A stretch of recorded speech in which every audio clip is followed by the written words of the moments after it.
Afro Comic Con 2021. Rewrite the future with us.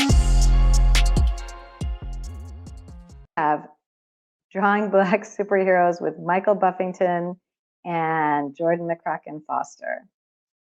I'm going to let them introduce themselves. They can do it way better than I can. Hello. I guess I'll go first. My name is Jordan, and I am a visual development and concept artist currently in Los Angeles. And I like animation, superheroes, and I just love to draw. I think it's a lot of fun. What's up, people? My name is Michael Buffington, aka Drawaholic 1124. I am a professional artist for over 2 decades.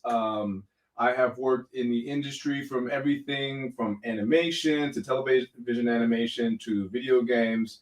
I am currently an educator and freelance concept artist, and we are here hanging out with you today to draw some cool stuff. That's so exciting. So let's get, without further ado, get right to it. So who's going to start? Well, that's a great question. I believe, so we're going to draw Black superheroes, right? But here's the thing. One of the things that people often don't realize is that story drives the design. So as a character designer or a concept artist, we're always given some sort of story, or we have to come up with some sort of story of our own, because the story will dictate the visuals that we put on the character. So the first thing that Jordan and I have to do is come up with some sort of story. So Jordan, go. Let's throw something out there. What's the story? No pressure. No pressure. No pressure. Okay. Fire. Something to do with fire. Okay. Something to do with fire. I like this. Now, are these characters that have some sort of powers revolving around fire? I think so. I think that it has some sort of fire powers.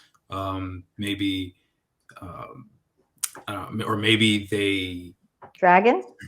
Dragon would be cool. Okay. Let's see. Maybe they use their fire to like fly in the air or something. Or maybe they just do super powerful blasts with their fists. Maybe what else? Like Human Torch or something like that. You know. Okay. Yeah. So let me ask you a question. Are these characters? What genre is it, and what's the time period?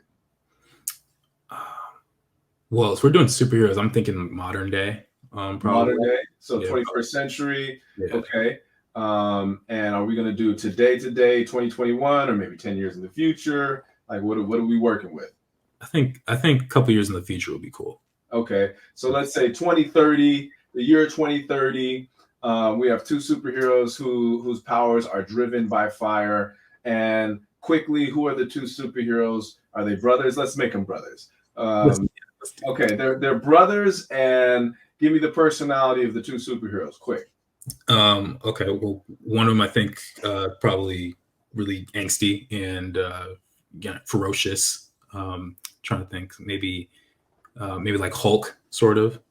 Okay, so brooding, dark, but very powerful. Yeah, and maybe another one is kind of snappy and sarcastic, like Tony Stark-esque, maybe. Okay, it's kind of like more laid back, but still packs a punch, you know. I like that. Okay, so we have 2 superheroes here. We have one who is going to be just really dark, brooding, sort of like an anti-hero. And then we have one who is quick-witted and sarcastic and kind of charismatic, and the complete antithesis, but the 2 together provide balance. Precisely. Gotcha. Okay, what are their names? Joe and Joe, right? No, come on. What are their names? Ooh. Can we think about it as we draw them? Maybe it'll come as we draw them. No, we can't. We'll name them Beto and something else. Burning Man, no. Burning Man? No. That brings whole other. See, we want to put clothes on the characters. So I don't know if you want to. Okay, so you got anything, Jordan? No. I got got something for I have a question. Mhm. Can we tell the audience members at home to try to do this with us? Absolutely. That would be great. So I love it. Thank you so much, Hally. So for those of you who are watching, we want you to take this challenge with us. So you heard what we've been talking about. We've been talking about drawing two superheroes who are brothers. One is very dark, brooding, kind of an anti-hero type. One is very charismatic and just sort of sarcastic and, maybe even a little obnoxious. They both have powers that revolve around fire, and their names are Malik and Malcolm. There we go. Okay, great.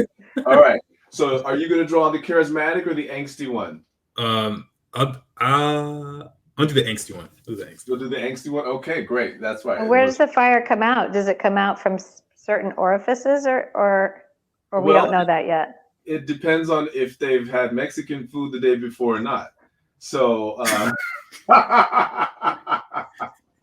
so that determines everything. Normally, I think it would probably come out of maybe their hands or something like that. But on a rough day with too much chili, you never know.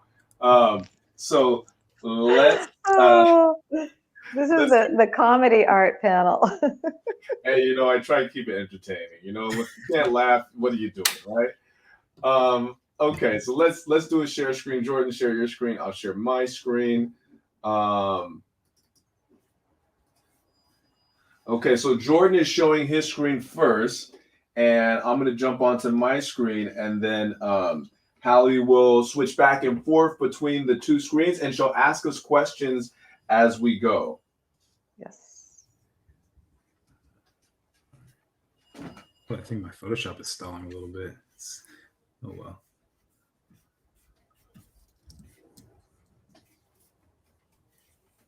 So, Jordan, why are you starting with this sort of, red line sketch here that you're doing? Like, is there a specific reason?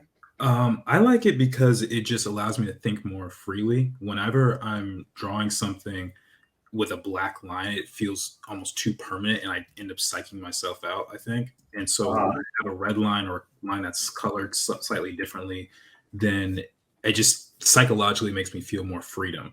And so, and I like the color red. So I think that's really helpful for me. I have a question. Mm-hmm. This is my part of my role here today, everybody, in case you didn't know, is to be the voice of a 15-year-old boy or girl who is an aspiring artist and wants to know from these seasoned, amazing professionals some tips and tricks, and also just like the way their minds work and how they approach their work. So my first question is, when you're drawing a figure like this, do you always start like with the head, or do you always start with a certain body part, or is it not important what part of the body you start with? You want to go first, Jordan? No, you take it. I answered the last one. So me personally, I always start with the head. Okay. And the reason why I start with the head is because I believe that 90% of your character is from the neck up, right? You could change the body, you could change the costume, you could change the weaponry, but if you change the head, it becomes a different character altogether.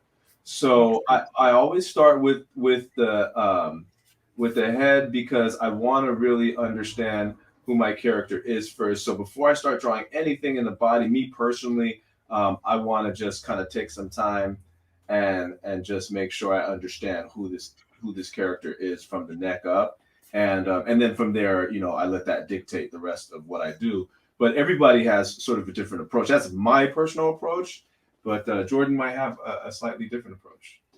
Yeah, I also like doing the head. In this situation, because we're doing a whole character, I'm also focusing on the pose and the body as well. And so, I typically will spend more time when I start going into the second round, I guess. When I go over it again, I'll think a lot about what the face looks like. But when the pose is done in that initial sketch layer, then it helps me figure out how the costuming is going to lay, and all the things that I think will help make the pose read better. But do you also still start with the head or not necessarily? Yeah, I like starting with the head in that situation. Shall we switch over to Michael for a minute? Or Sure. There's the heads. Yep. So, like I said, I this is how my brain works. I have to figure out who this character is first. Just a couple stabs at sort of the head, and this I'm trying to get sort of like a cool, charismatic sort of character with a little attitude, sarcastic. Sort of like a black Tony Starks, I guess is what Jordan came up with. So that's the first thing I'm trying to do, because I know if I can get this working, if I can get you feeling that in the face, then it's pretty much all down here from there. I could just get the body to match, and then I'm good to go. Yeah, very sardonic. That sounds like a very advanced term to describe what we were talking about. What does that mean, Holly? Sardonic is a little more like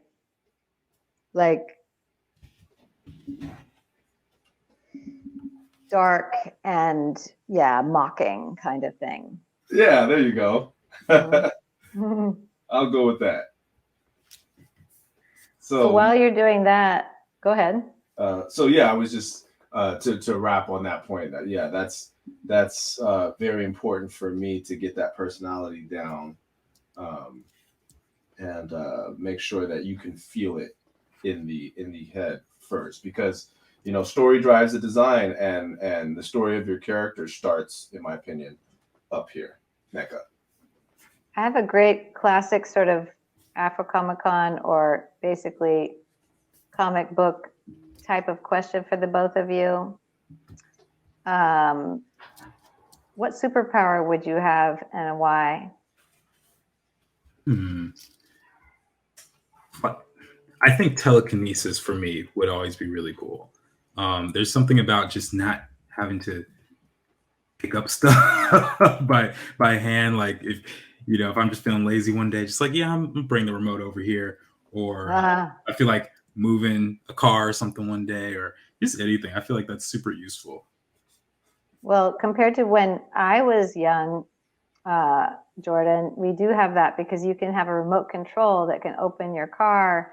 And even we didn't even have, barely anybody had remote controls for the TV when I was not Michael, he's younger. So I'm just saying we're already in the future for a lot of stuff. But what about you, Michael? Well,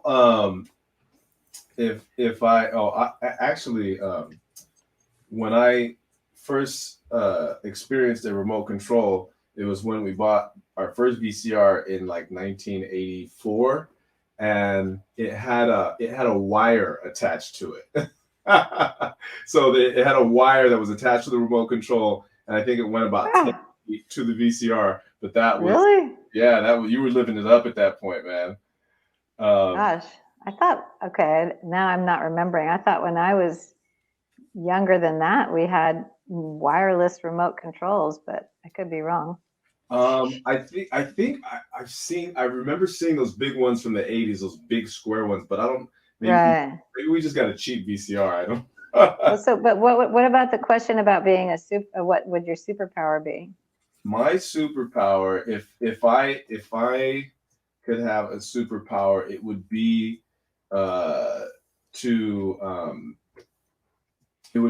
be I really like Wolverine superpowers, like the ability to have like way above average strength, but also to be able to regenerate and heal very quickly, slowing down the aging process.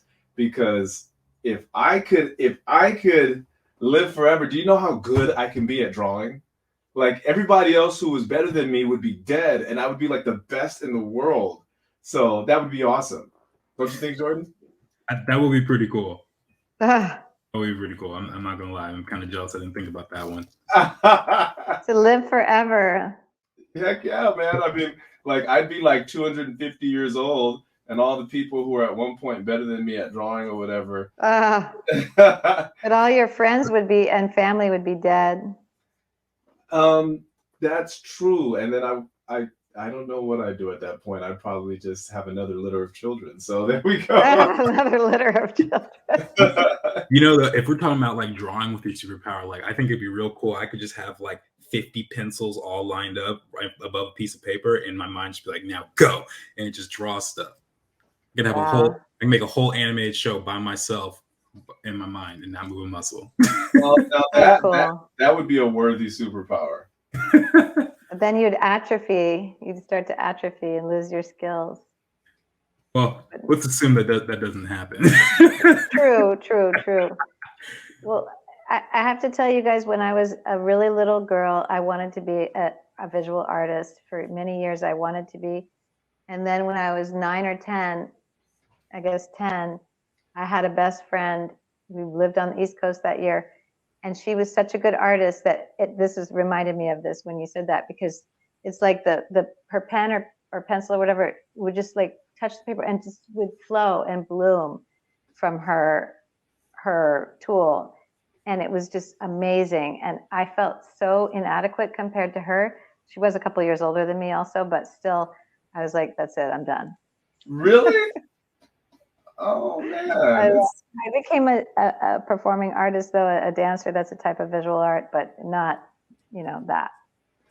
Right. So, well, I will say this. There were a lot of people who were, when I first started, they were so much better than me. It was really kind of depressing when I came to the realization of how much better certain people were than I was at something that I loved so much, Yeah.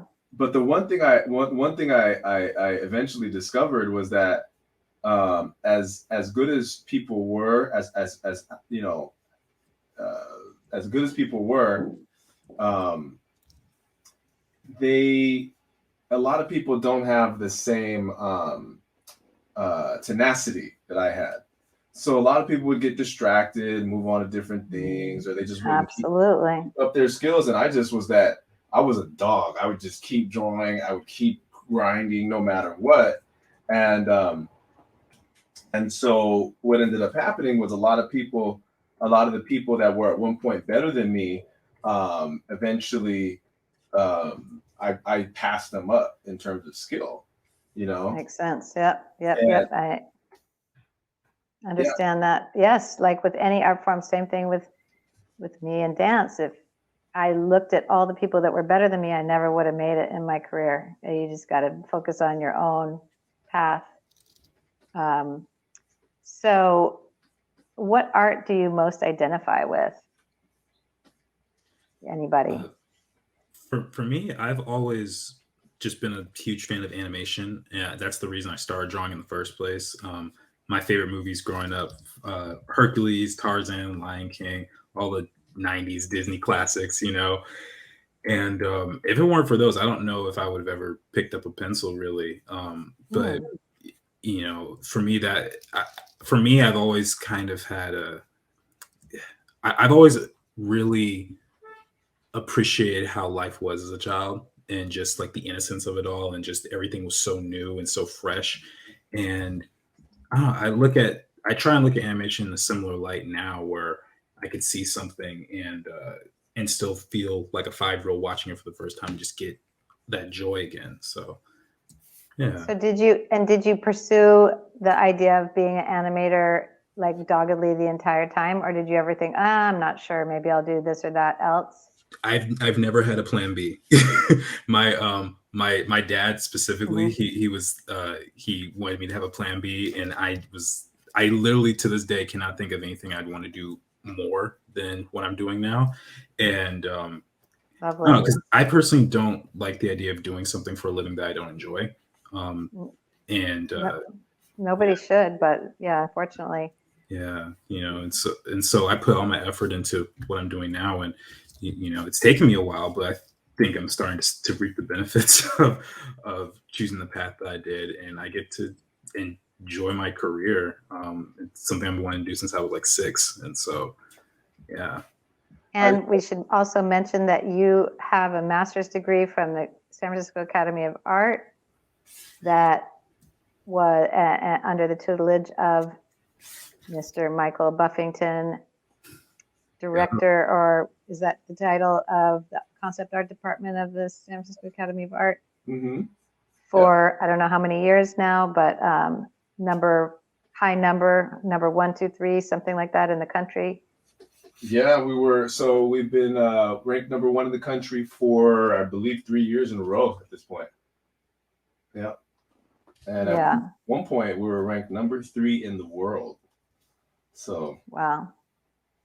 And that is, and what about you, Michael, as far as the question, what art do you most identify with? You know, I just like to draw.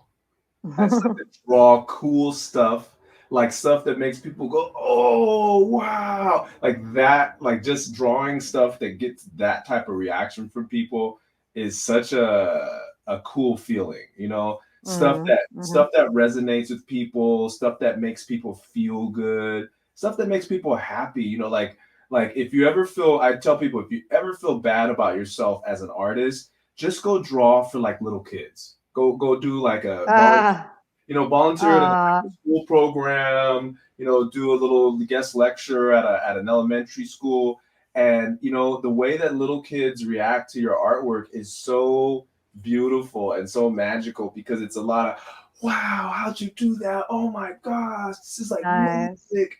You know, so I just like to draw cool stuff that makes people happy. But you know, in terms of the things that I guess I am most enamored with the human figure. I love drawing, analyzing, and studying the human figure. It's fascinating to me. I became a master of anatomy because I was so fascinated, and fixated with the human figure. It was just something that gave me, joy. It was just the human figure. I don't care what anybody says, right? There might be things that have more moving parts than the human figure, but to me, nothing is as fascinating as the human figure. And so, for that reason, I have been just drawing the human figure nonstop for, 24 years. Well, I can definitely relate to that being a dancer, but so were you also like 5, 6 years old when you decided you really wanted to pursue art? It's my mother, she's my father's Black and my mother is from Nicaragua. And in those countries, third world countries, you had a few choices. You had a doctor, lawyer, engineer, or you were just a working stiff, right? And so she was really discouraged from pursuing the things that she wanted to pursue. But my mom was very different. She wanted to be a musician at one point. She wanted to be an artist at one point. She ordered this box of like art supplies. I don't know. She must have saw it, in a magazine or something. And it had like this how-to stuff. And she pulled it out when I was 4 years old, and she taught me how to draw a gorilla. And she created a monster because at that point forward, I just drew and drew and drew. I was just completely obsessed with drawing. And my mom says, as a little boy, 3, 4 years old, she would just leave me there with a stack of pencils and crayons, and I would sit there and draw for hours. I would entertain myself for hours, Wow. She didn't understand it, and then they said, oh, maybe he'll be an artist one day, but nobody ever actually thought I would be an artist until I became one. Did you have brothers and sisters, Michael? I have a sister. Older or younger? She's younger by a couple years. Okay. And she Actually, my sister is really, really talented, really smart. And she was actually, a really good writer, but she chose to pursue being a paralegal because she really enjoyed sort of like that whole field and yeah, she kind of had a lot of fun with that. But I was the one who was just, I had this job at UPS and it was so miserable that I realized I just like Jordan. I cannot do something that I don't absolutely love. So I would set out to find out what do I absolutely love, and it turns out that what I realized that I absolutely love was in fact art. And so I just said, you know what? I was like Jordan. There was no plan B. I told myself I'm going to do this or I'm gonna die trying. Nice. I love it. So Jordan, what's the best piece of advice you've been given? Well, when I first started as Michael's student, he would just say, "Listen to me," That's it. Listen to Michael Buffington. That's pretty much it. But no, I guess in the long run, if I really had to like think about it, I would say there was a quote, and I can't remember where I first heard it, but I remember being young, and the quote was, "Hard work beats talent when talent doesn't work hard." And I know Michael shared it with me when I was young. I don't know if he was the first to share it with me though. I can't remember, but I do think that really plays a big role, because sort of like what was said earlier, a lot of people will sort of rest on their laurels and they'll depend on the talent that they were quote unquote born with to get by. And that's in any field, whether it's art, whether it's, sports or anything else. And those people tend to get outworked by the people who are not as talented as them because they want it more. And there's a classmate of mine who was exactly that. And Michael could share more about that individual, but he wasn't very good when he started, but he worked his butt off for 2.5, 3 years, and now he works in the industry. But if you were to see him when he first started, you would have never thought that could have happened to him. He was terrible. His name was Sherman Wong, and he was wow, that's amazing. I love that. It was when he first showed me his drawings and asked me for critique. My first internal thought was, "Oh Lord."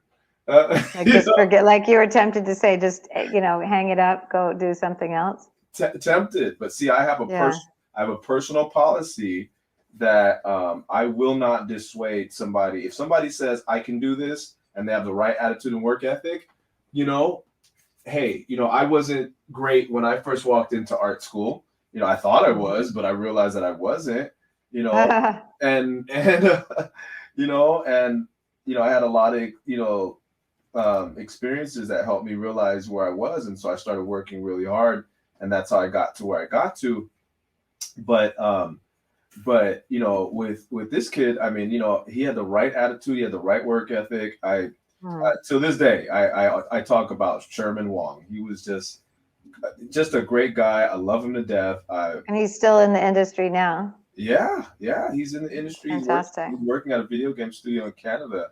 And just a great person, and just a great sort of like role model for young example. Like you can do, if you want it bad enough, you work hard.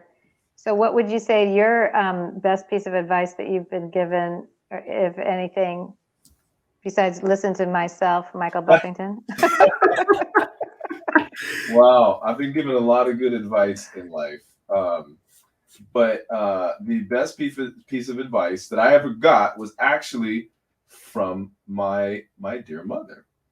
Aww. When I was about 18, I was getting all this pressure from well-meaning family members who were telling me that pursuing art wasn't a realistic endeavor, that I was never going to make enough money to support a family, and that I needed to basically get my heads out of the clouds, for lack of a better term, and go and do something that would give me the dreaded S word, and that is stability. And look at you now. I'm pretty darn stable right now.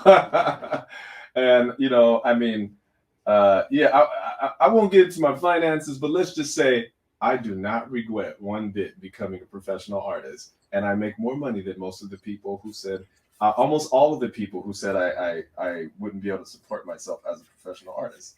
So, it definitely isn't something that I came to regret. And my mother, she's the one. She said to me, I said, I don't know what to do. I don't want to be a failure at life. And this is me, 18 years old, naive, just nervous about how a man goes about finding, a wife and taking care of kids and doing all that stuff. And she looked at me and she goes, you can only be a failure at life if you're not happy. Aw. And I was like, huh. Like that right there it really changed my whole outlook on Wow. just what I wanted to do. And God bless your mama. yes, that right there, let me tell you, that right there was just single-handedly was the catalyst for me going to art school and doing the things that I did. And now That's a beautiful story. yeah, no, look, a lot, and I believe it was because she was discouraged from pursuing art. And so, my mom, she has her jobs and she's, had her, does what she does and stuff. But, I know for a fact that, she might have been happier if she had done, something that she really wanted to do, Have you ever tried to encourage her to still pursue things as a hobby now, as when she is older? It's funny, but like I think she's far beyond like that. She just likes to read. That's her hobby, is reading. Which is fun. Good. That's a darn good hobby to have, right? Very good. It's excellent. I wish I still read as much as I used to. So, but yeah, so that piece of advice really resonated with me, obviously. But there was a man by the name of Chris Gardner, and they actually made a movie that Will Smith played in it called The Pursuit of Happiness. Yeah, I'm aware of it. Very, very, very much a tearjerker. Have some tissue. But the Chris Gardner, the actual person, he said something very interesting. He said there will be people who will say, you can't, or when you tell them about your dreams, they will say you can't, or you shouldn't, or why. And he said, you have to realize that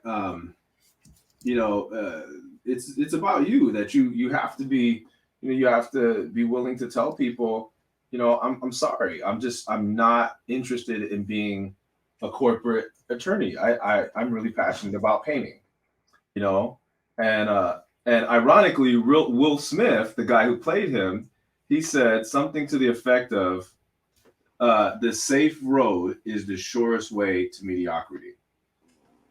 Damn straight. And why is that? It's because,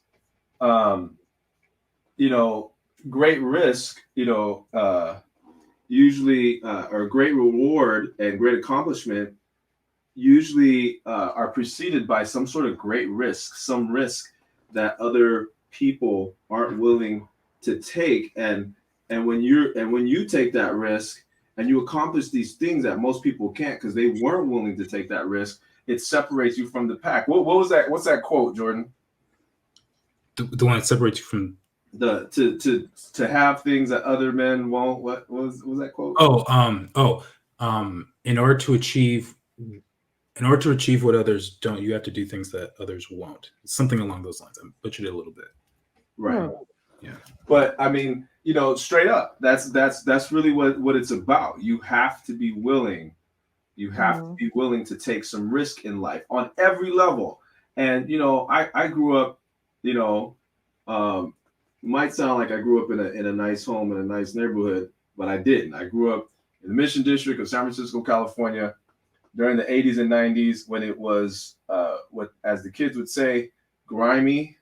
It was not a nice place, not anything like it is now. And I grew up around drugs, And it's still a little grimy. I was just there the other night at a show. Well, I haven't been there in a while, but when I see sushi bars and Yeah.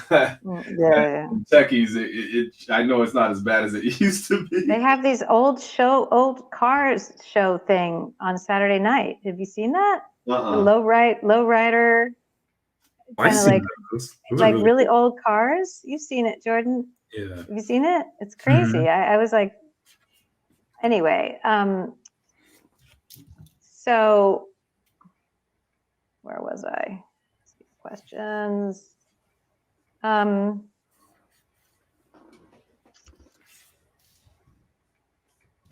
So yeah, I just want to point out before we don't have a huge amount of time left, but I want to point out that Jordan, you I know have worked for DreamWorks, and Michael Buffington has worked for many different gaming companies. And what other things in the industry have you done, Michael? Probably the most notable thing that people might recognize is that I worked on a TV show for Lucasfilm Animation called The Clone Wars.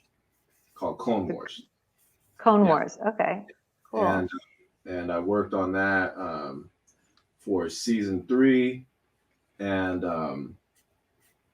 yeah, that was on Cartoon Network. And actually, you can still watch it.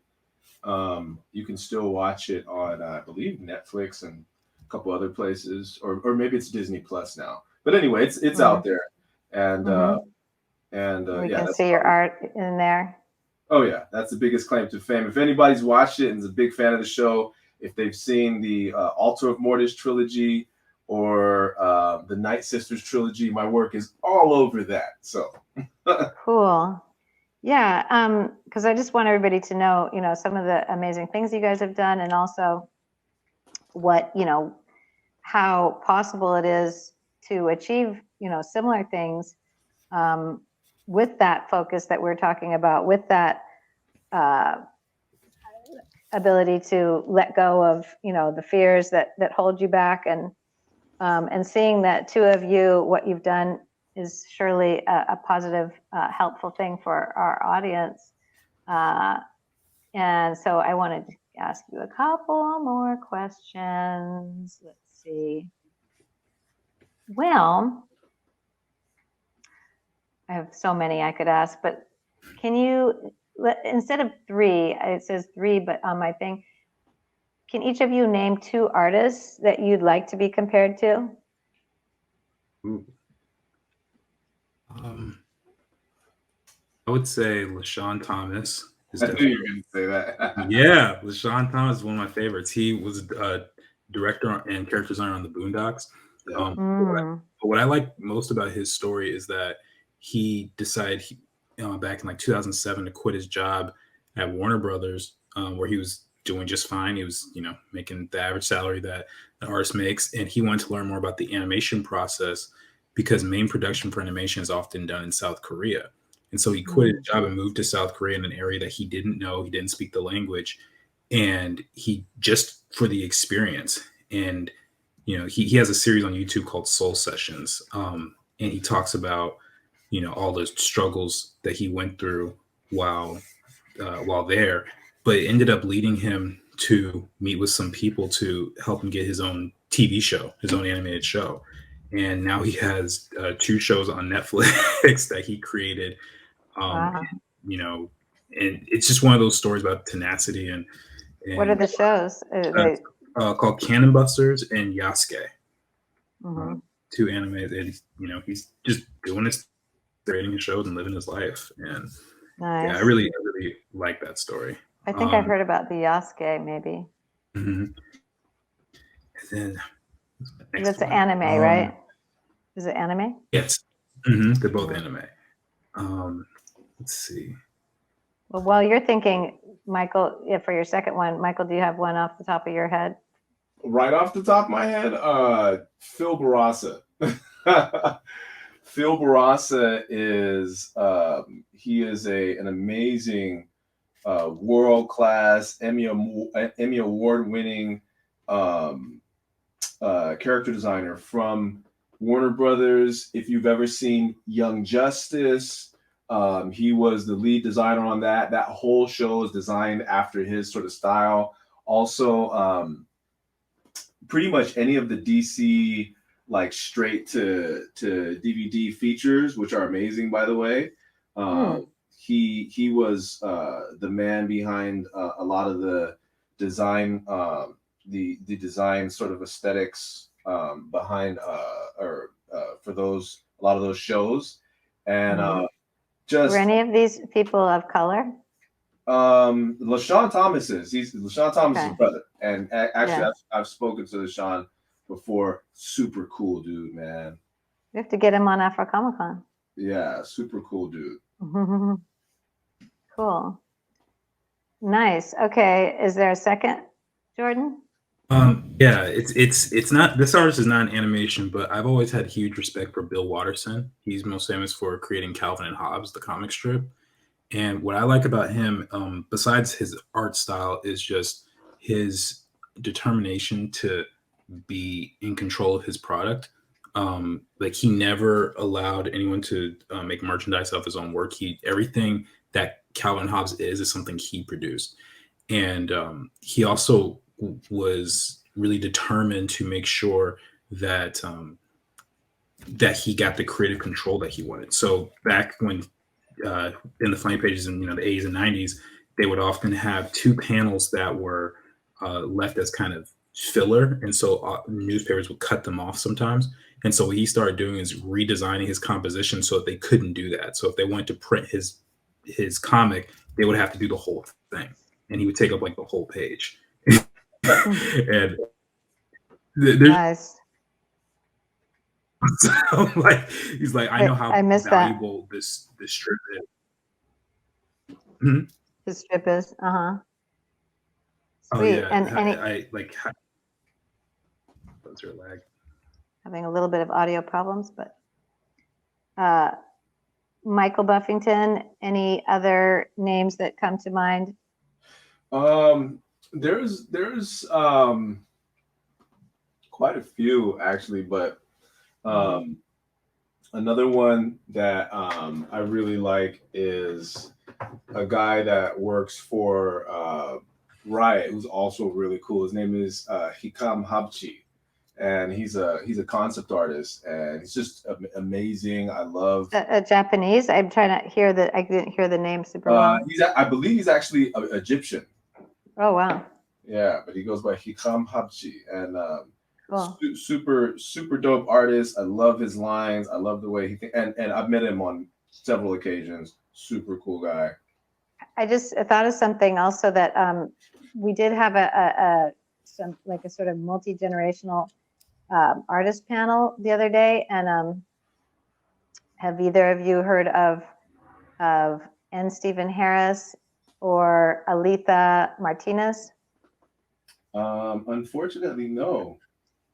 Wow, I'm shocked, but but you should definitely look them up, and also Turtel Only. Those were the sort of somewhat older generation of the group, and then we had Tony Mill. I'm trying to remember the last name. It depends on what they do, because what Jordan and I are into.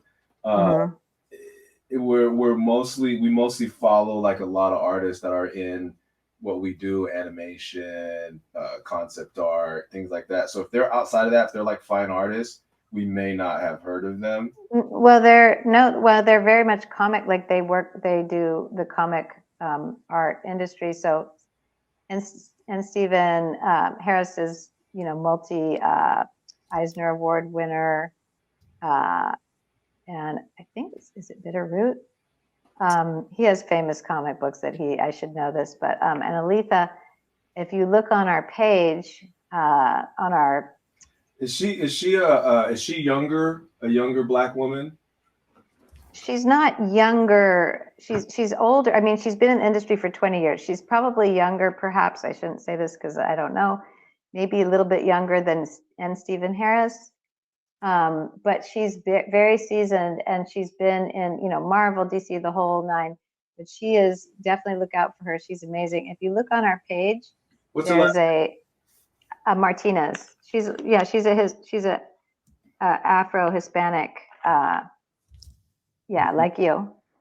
And she there's that image of Nubia that's on her page that people love so much, they always like, she made that. Nice. I don't know if you guys know what I'm talking about. Anyway. Yeah, I'm glad you brought that up though, because it's again, comics, believe it or not, is a very different world from Animation. Yeah, I mean, there's definitely crossover for sure, but it can be like people can sort of huddle up in that world and never come out. And Can you see that? Oh yeah, okay, yeah. Oh, I recognize that. Mm-hmm. Yeah, she's really good. And then there's a young man of the younger ones that's named Joshua Leonard, who is up and coming, and he is in the animation. Like, do you know who that is? Anybody? No. He's up and coming, but he's trying to get his series made that's about teenage superheroes who all have disabilities. Oh wow. Yeah, it's Teen Supreme, right? I think that's what it's called. Right. Oh, so you do know of him. Yes. Yeah. Mm-hmm. Cool. Nice. And then there was Tony, who is on Instagram, Master something, King Master Miller. So we had a little grouping. Sounds like you guys had a great panel there. It was good. It was excellent. And I just really wanted an extra shout out to Aletha Martinez, because I feel that oftentimes it's hard for us to even find enough women in all these different fields that we feature. And she was so outspoken about the things that she didn't feel are progressing fast enough in the industry and so on. She was just very, very, you guys would love her. So I hope you get a chance to check out that panel. I definitely will. It's hard to find women period, let alone women of color, in sort of what we do, you know? Right. And in this panel, she talks about how people are like, oh my God, you drew that? Like, you don't draw like a woman. Wow. Right. Yeah, big time. And it's funny because I have this one class that I teach, and has quite a few young women in it, and a lot of them draw, a lot of the things that you might sort of assume a woman would draw, like just really cute stuff, feminine, cutesy stuff. Yeah, and I always tell them, there's nothing wrong with that. I think it's really fun. I think it's really cool to look at. However, people expect you to draw stuff like that, so it's easy for them to dismiss you if that's all you do. But if you can do that plus this, then you're going to be a force to be reckoned with, and nobody can try and dismiss you by saying, oh, she draws like a girl, or oh, she this or that. I mean, I've heard that. I've literally heard that sitting in studios doing portfolio reviews, and have had, people just toss somebody's portfolio away because of stupid stuff like that. And I'm sitting there advocating for this person, saying, no, but look at the line work, and look at the color palette, look at the composition. No, because they didn't have exactly what they were looking for, and so they decided to not pay attention to their technique or their ability. Yeah. And that would drive me crazy, because as a trained artist, I could see when somebody had potential, and half the time, if I seen them tossing somebody away because they had, forgive me for saying it, but chick art is what they would say a lot of times. I would be like, no, dude, like if you ask, this person is so good, if you ask them to draw a gun, a spaceship, whatever, they could probably do it, no problem. But yeah, that's the kind of stuff that we'd have to deal with, and it's just unfortunate. So I'm glad to see women out there doing their thing and being successful. That's super awesome. Yep. And she's a wonderful role model. So I have a question about what you're doing right now. I haven't seen any fire yet. Oh, it's coming. The fire is coming. All right. Well, I just bought us a little time because we have about 10 more minutes. So this is like pressure now to make these characters come alive in that's like a could you imagine like a show, like a reality show, sort of like Project Runway or something, where you have to create a whole, I think actually I've heard about this already. Somebody came up with this idea. Maybe I'm stealing, I don't know. Like make a comic book or make an animated series or something in a short amount of time and like have it be ready to pitch to the network in like X amount of time. That would be a challenge for sure. That's a lot, especially if you've done a whole series. Yeah. Or something, or it could be like what's the thing you do to pitch something, like a prototype and then have it be a competition and pitch competition and all that. Surprised nobody's done that yet.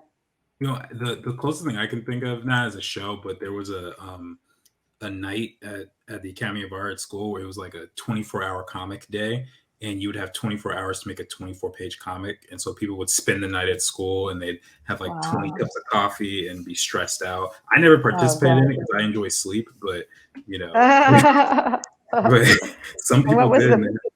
What was the prize? I don't know if there was a prize. So did somebody win or not?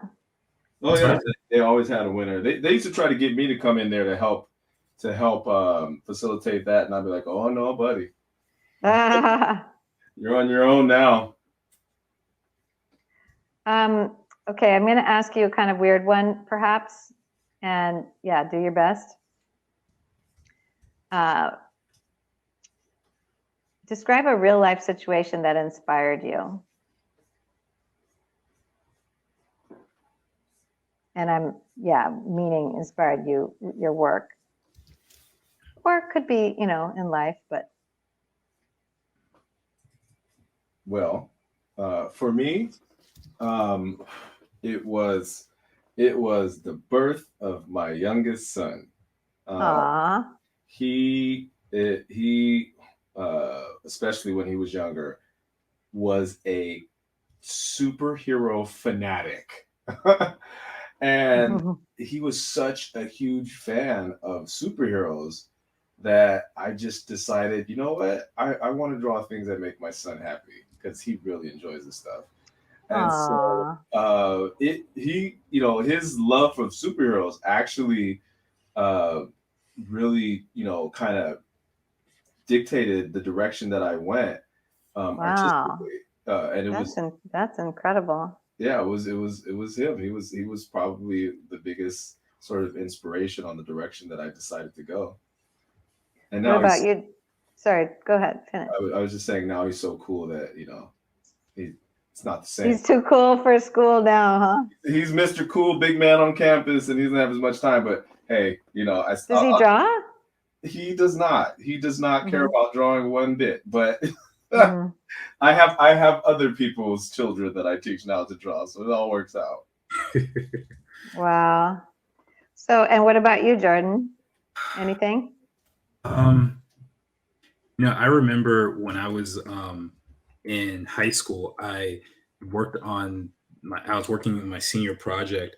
I did this 1-minute animation, and I've been working on it for like maybe 5 or 6 months, just by myself in my room. And I would stay up till 2:00 in the morning, then get up at 6, like every single day. Wait, you were how old? I was 17, turning 18. Oh, okay. And I remember when I was finally done with it, and I basically worked on it until the very last minute. And we had the show, and all the parents of the art students, they came and they were looking at everything, and they saw my animation. It was only a minute long, but I got a standing ovation from like 20 or 30 parents. And then my classmates are all clapping for me and just, Yeah, it was really, really cool because they saw how much work I put into it and they never seen their kids produce anything like that. Wow, That was a that's really cool beautiful. moment. Wow, look at this. Ooh, do I see a little plume of some fire-ish You do? substances? He's got fire fists Ah. coming soon. Looking excellent. What's his name? Malcolm, or what's the other one? We have Malcolm and Malik. Which one is Malik? Yours is Malik. Mine's Malcolm. Okay. All right. Michael, you know that we can't see you very well on your screen. You're so handsome. You should be on there. All right. So he paid me to say that, by the way. I did. Checks in the mail, Hally.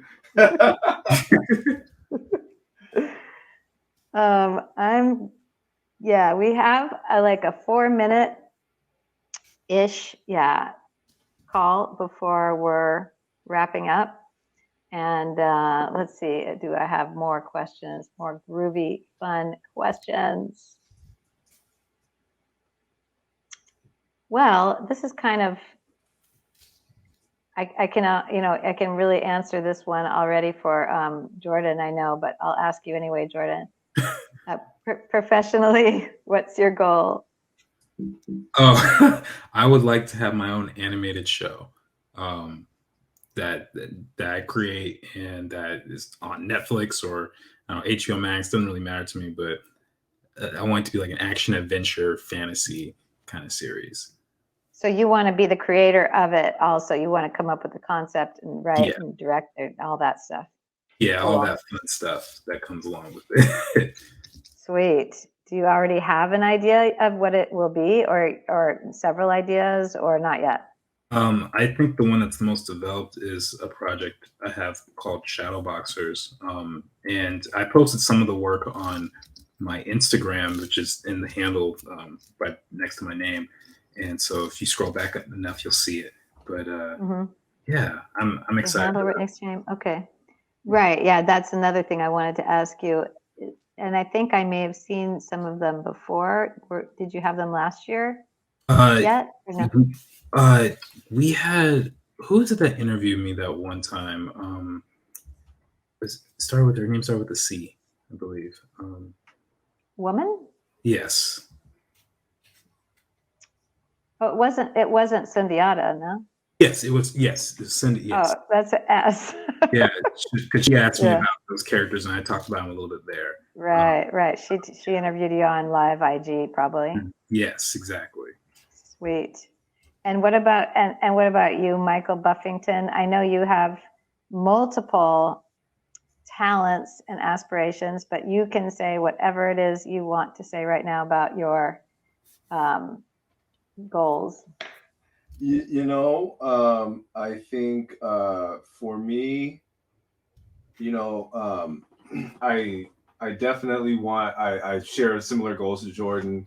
I'd like to have my own animated series one day, or maybe even live action, who knows. And maybe you guys should combine forces on it. We just might be. Just a thought.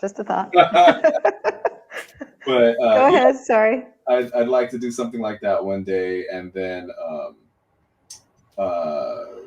also I am currently, like, one of my big goals is to start, is to launch a mentorship program, especially for everyone, but especially to help young Black artists, and hopefully we'll launch it sometime in 2022. It's called Grind Before Glory, and my goal is what before glory? Grind Before Glory. You can Grind Before Glory, yeah. You can look it up at www.grindbeforeglory.com. And the goal is, my goal is just to train young Black artists, just to train a generation of awesome, highly skilled people, because unfortunately what happens is you have a lot of art schools that they want Black money, but they don't care as much about the Black students, and I find that to be unfortunate. And so I want to create a situation where I am helping these young Right. people have a real shot at pursuing their dreams. So I guess those are two of my big goals. But my ultimate goal is, I just want to leave my name indelibly etched on the artwork, and so that people, when they talk about Michael Buffington Jr., they talk about somebody who was one of the best to ever pick up a pencil. That is my goal. Well, that's a very modest goal. Modesty didn't get me here, Hally. Modesty did not get me to this place. Exactly. And I don't know if you want me to, but I'm going to go ahead and mention the fact that you're also a very talented musician / composer of popular music. So I could imagine, you doing your animated series with some music also composed by yourself. Oh yes, that's part of the deal. Yeah, I have a group called Vagabond Lover, and we have 3 EPs that we've released. I produce, compose, write, and perform most of the music, and it's you can find it out there on Spotify and all that jazz. And but yeah, I mean, if I ever get a show, I will definitely be composing music for the show. That's part of the deal. So they better be ready. Exactly. Well, so I'm going to have to wrap up, but keep drawing, because these are incredible, beautiful, amazing, wonderful. This is a treat. But I am going to ask you one last question. And this question is sort of our signature question at Afro-Comic-Con. And by the way, I am Hally Bellah-Guther. I'm one of the co-founders of Afro-Comic-Con along with Michael James. And we are a nonprofit, which is the nonprofit behind Afro-Comic-Con is called Oakland Technology and Education Center. We do need your donations to continue with the work that we've been doing for the last few years. We want to keep doing it bigger and better, and serving more people in the community and around the world to inspire, educate, and support and highlight people of color in the arts, media, tech, and entertainment, and of the African diaspora. So the last little question that I would like to ask you is of course now I can't find it, is our Afrofuturism question. Oh, where did it go? Coming right up. While I'm looking for that, I'm going to say one more thing, and that is that we do need your donations, and you can donate on the platform that you are watching our event on, and just hit that donate button. Any amount will help. And sign up for our email list on afrocomiccon.org. That's it.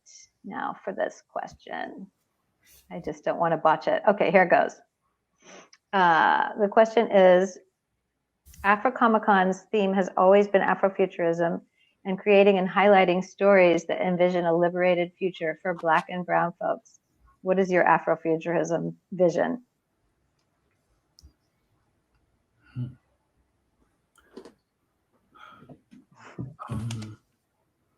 I personally think that over my time growing up, and I'd see movies and shows and books and all the entertainment that I consumed, it was almost always consumed with like the Eurocentric aspects of what was entertaining. Like I'd see lots of medieval castles like Lord of the Rings or Harry Potter and stuff like that. And I think it's really important for young kids growing up to have a different perspective, and start seeing more Black creators or creators who look like them. Maybe they're mixed, maybe they're half Black and half Nicaraguan, like Michael over here, and seeing something that they could really sink their teeth into. So, yeah. Wonderful. That's what we are all about at Afro-Comic-Con, is facilitating that equity and inclusion and changing the way the power structure is, etc. All right, Michael, your turn. Yeah, I kind of feel, think along the same lines. I have a very good friend who used to play in the NFL, and he wrote the movie Any Given Sunday. He wrote the concept, and the original screenplay. So he created Wow. the story, and he wasn't given the credit that he should have been. He was credited as a technical consultant. And basically, what a technical consultant is just somebody who is there to make sure things are accurate. So, hey, I played in the NFL, so I'm going to make sure this football movie is right, and you guys are doing the right thing, that it's realistic and believable. But it didn't. There was no sort of credit to the fact that he wrote the original screenplay. And That's crazy. Me and him have commiserated on many occasions, because I also worked on a feature film. It was a theatrical release, and I was the in-house artist. I designed every prop in the movie. I did character designs, storyboard revisions, background revisions, layouts, you name it. I did everything. I should have gotten an art direction credit. That is what my agent and I were promised. Well, when the movie came out, I was credited as a production artist. Okay. And so what that means is that I was a very low entry level artist, as opposed to sort of the art director that I actually was on the movie. And that the fact that I did not get that one credit, it changed the trajectory of my professional experience, because you get one art direction credit, you get another one. Okay. And so I have seen. Did you try to make them amend that or do anything about it? Or I tried to talk to my agent about it, and she just said it's too late. It's too late. There's nothing we can really do about it. And I actually was up for a job, and they were saying, hey, we really like your work, we really like you, but we really want somebody with art direction experience. And I said, well, I actually, here's the situation. They were like, yeah, but you didn't get the credit, so we really can't go by that. And so I've seen students of mine who I've trained, taught how to draw, leave, and within a year or two, they're art directors and art directing companies, and some of them have been art directing for 10 years. And I've never once had the opportunity to have an art direction gig, and it started with me not getting the proper credit there. So I want to see a world where talented, intelligent Black people are not being held back from achieving what they would be able to. I mean, I say it all the time, and me and him talk about this all the time. Like, man, if we were blonde hair, blue eyes, we would be running a CEO of a company or running an executive in a studio. That's how we feel sometimes, and it shouldn't be that way. And that's why I'm so encouraged by the Copeland brothers, Justin and Chris Copeland, because we had last year on Afro-Comic-Con. Yeah, they're killing it. Yeah, they are an absolute inspiration. They're killing it so much that they didn't have time to come back this year. Right. So I'm really proud of them, for my people, and I want to see stuff like that. And trust me, I feel like I have the talent and the skill to do similar things to what they're doing. So is Jordan. So I just want to see Black people get those opportunities fairly, and not be held back just because. Amen to that. And that's piggybacking on what our other panel, the multi-generational artist panel, was talking about as well. And some of those a little bit older, and I know you're not very old, but we're kind of saying, yeah, we went through all this, and some of the younger people are able to go a little bit quicker up than we were, etc. So on that note, we have to adjourn this amazing panel. I am so thankful, grateful on behalf of Afro-Comic-Con community, staff, etc., because I just want to also point out that both Jordan and Michael Buffington have been on the staff, really helping and supporting, as well as being incredibly talented and amazing artists,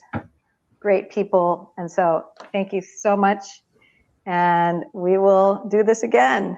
Very welcome, Hally. It was a pleasure. I can't wait to do it again. And for all you people out there that are watching, thank you so much. And I look forward to seeing you guys maybe one day in Grind Before Glory. Thanks so much for having us. Yeah. Thank you. Bye. Bye. Bye, everybody.